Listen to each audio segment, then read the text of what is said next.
Well, hi again, everybody, and welcome to another episode of 100 Yards of Football. This is our draft prospect show. Along with Logan Landers, our producer and engineer behind the glass, Vincent Turner is our host and founder of 100 Yards of Football. And Vincent, just before we went on the air, we kind of gave it away a little bit, but it seems like every year there's someone from North Dakota State that comes out of something, whether it be the quarterback or a guard or a defensive end or somebody. And in this case, it's going to be Gray Zabel that we're going to be talking about here today. He's won 2 national championships, so he is used to winning. And it may not be on the same stage that we're looking at between Ohio State and USC or Alabama, but doggone if he doesn't play as good as you possibly can on the stage that he's on. And Gray Zabel, a big guy, 6'6", offensive lineman. You see the picture of him there on the right. Lean, doesn't look like he's a big, heavy guy. He's still got room to grow, but very impressed with what this man does in comparison with some of the other top-rated linemen that are out there for this year's draft. One more can I say? I'm going to tell y'all a little secret here on 100 Yards of Football. My co-hosts love this player. Love him. Man, what more can you say? The guy's like a Greek god, Harp. 6'6", what you say, 6'6", 305. Yeah. Lean. I'm going to leave with this and give it back to you. The guy's played every position at North Dakota State. And they say the center position is his best position. But the gentleman has played every position at a high level. Back to you, Harp.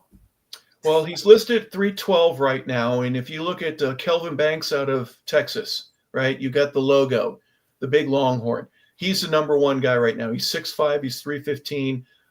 He does some amazing. Will Campbell out of LSU, another guy, 319 pounds. Josh Simmons out of Ohio State, 315 pounds. Ahmed Bembu out of Missouri. He's climbing up the chart. He's 332.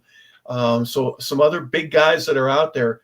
But Gray Zabel, pretty close, right there with these guys in terms of his height. Now, the one criticism that they have is that his arm length isn't as long proportionally as some of these other guys. So that, to me, is just saying that, when you're getting real nitpicky about stuff like that, which you can, there may be a reason behind it, but you look at what he's done. I just mentioned that he's a 2-time national champ, and he's played on different positions, as Vincent has said, which gives you the ability to say, is he versatile? Could he do that for me if he's not a starter and somebody goes down? Could he be a right guard or a left tackle? It seems to me like right now he's plug and play, ready to do so. He's a first-team All-American, 36 consecutive starts while he was there.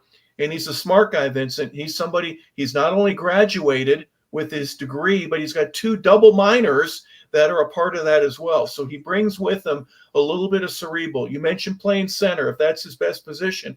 Part of the reason that I would put him there is because he can make very quick decisions. He's a thoughtful guy. He's going to help you out. He's going to be a guy, and I'm not talking about an emotional guy. It's not like he's going to help support you if you're going to break up with your girlfriend. But when they're bringing a blitz from the outside and you're wondering where the other who's going to drop in zone coverage, this is a guy that can figure it out real quick and keep your quarterback upright. Pierre, South Dakota. That's his hometown. There's only been one famous player that's came out of that area. Remember Floyd Bannister, who's the number overall pitcher with the Houston Astros? That's where this young man is from. But I'm going to tell you, I love him as a pick. I love him as an offensive lineman. And I think when we come draft night, he's a guy that can possibly sneak in the end of the first round or the top half of the second. Because one thing you mentioned, Hart, versatile, A+, athletic, A+. Look at the body, man. 6'6", 305, lean and strong. And most of all, he's very strong as a lineman at the point of attack. And he puts me in the mind of the great Jan Yeri back at USC that was long and lean and had an outstanding career for the Minnesota Vikings. That's for you, Mr. Travis, USC alum. And then a Falcon guy who you played with. He got a little bit, from a body standpoint, Mike Ken. Look at that gentleman right there. And he's flawless. And as you just mentioned, character and graduated with a double major. What more can you say? He's one of these guys I'm going to be excited to see where he go on draft night. And if I'm an offensive line coach. Any of these teams that's coming into the draft that need a lineman, I know we want to talk about Will Campbell. I know we want to talk about Kevin Banks. I know we want to talk about Josh Simmons. But I'm going to tell you this, man. This gentleman right here, I'd be very surprised if he don't be successful at the next level. Back to you, Harper.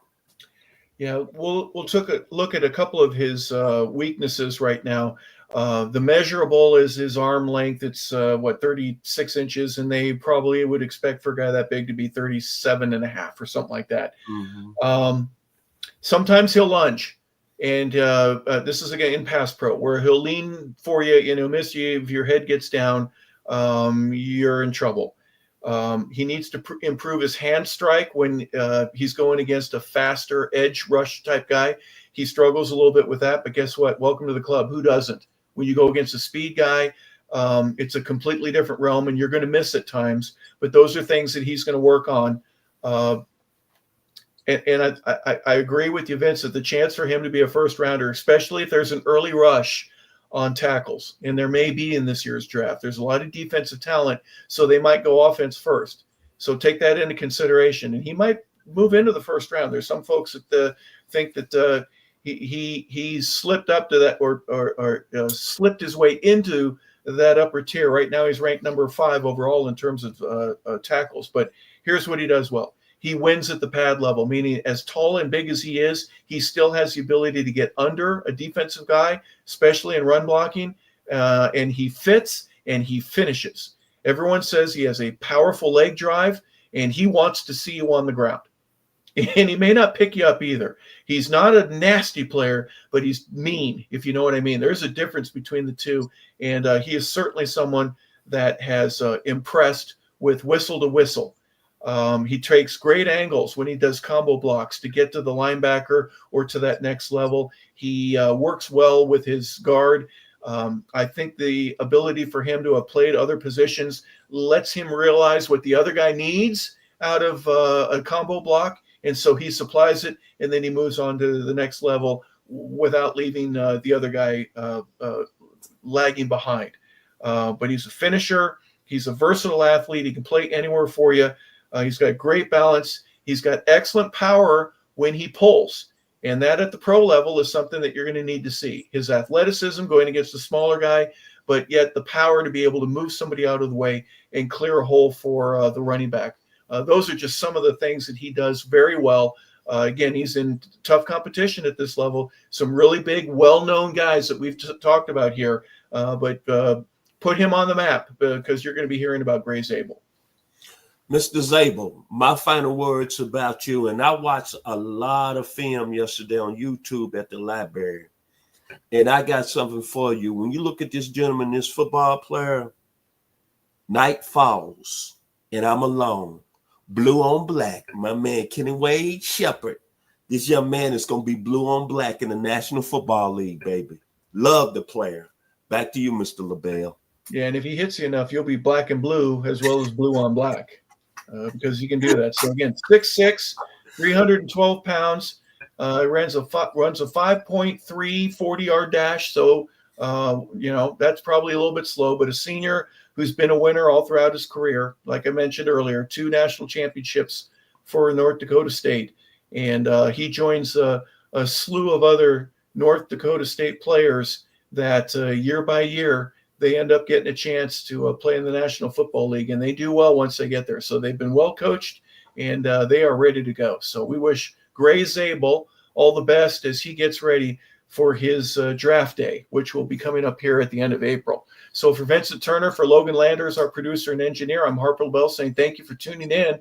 We appreciate you watching our Draft Prospect Show. Every week we're going to come up with 3 or 4, maybe even 5 different guys that we talk about that have a chance to be picked for your favorite team. So we enjoy doing it. We hope you enjoy listening to it as well. So for Vincent, for Logan, and for me, we want to say thank you for tuning in to another episode of 100 Yards of Football. Have a fantastic day, everybody.